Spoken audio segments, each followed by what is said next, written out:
Brooksaw Antiques here. Today we have this 1970s Brother Young Elite vintage portable typewriter. I'm going to show you how to use the functions and make sure they all work.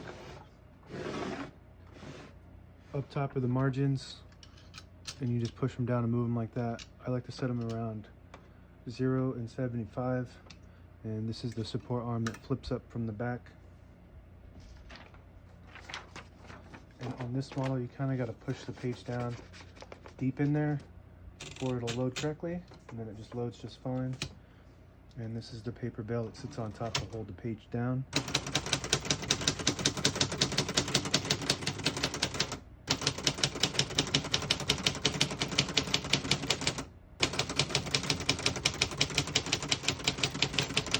Once you hear the bell, you're at the end of the margin. You hit this line space, get you back to the beginning, and skips 1, 1.5, or 2 spaces. Right now we have it on single, but if you want 1.5, you flip that switch forward, it skips 1.5. That was actually 2. You put it in the middle, it's 1.5. Put it back 1, it's 1. So we're going to keep that on single and finish typing. As you can see, all the keys type nice and none of them skip or stick. I'll type a sentence on the next line.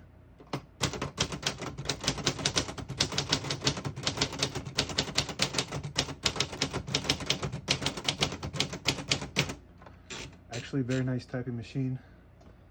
It's got a really unique color to it, and another unique feature is it has the pound sign.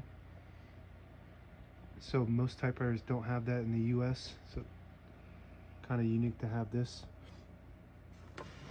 This is all made out of plastic. I think they changed to plastic during this era because it, instead of metal, because it's much lighter, probably much cheaper to make, and you can incorporate these colors easier, I guess.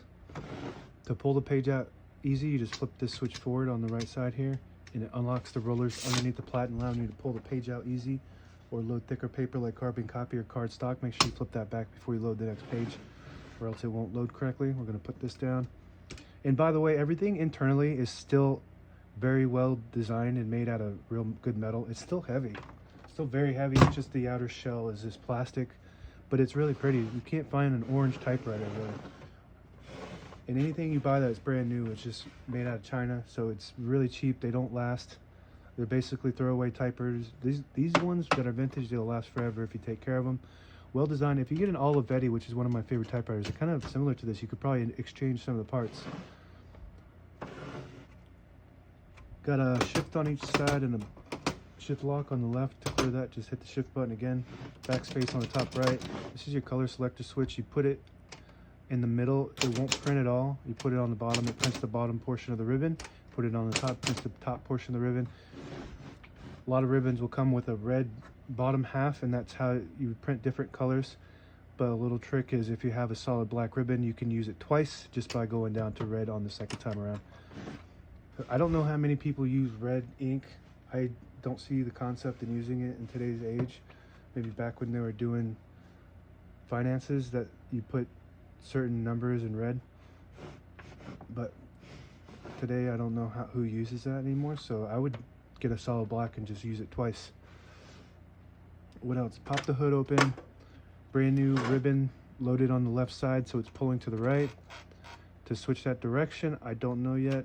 You just flip this back fork that holds it, and it'll start pulling to that side counterclockwise. Flip it like that. A lot of typewriters will have that kind of a hidden function to switch to the ribbon. Anyway, that works good. And that just kind of sits in there and locks in. Nothing's wrong with that. That just pops right in. That's how it's supposed to be. And this is your carriage lock. So you flip that switch, this switch right here, forward, and it'll lock the carriage. Let's see if that's correct. I've never had one of these before. Yeah, looks like it's, I guess it's locked. But anyway, when I ship these, I just always put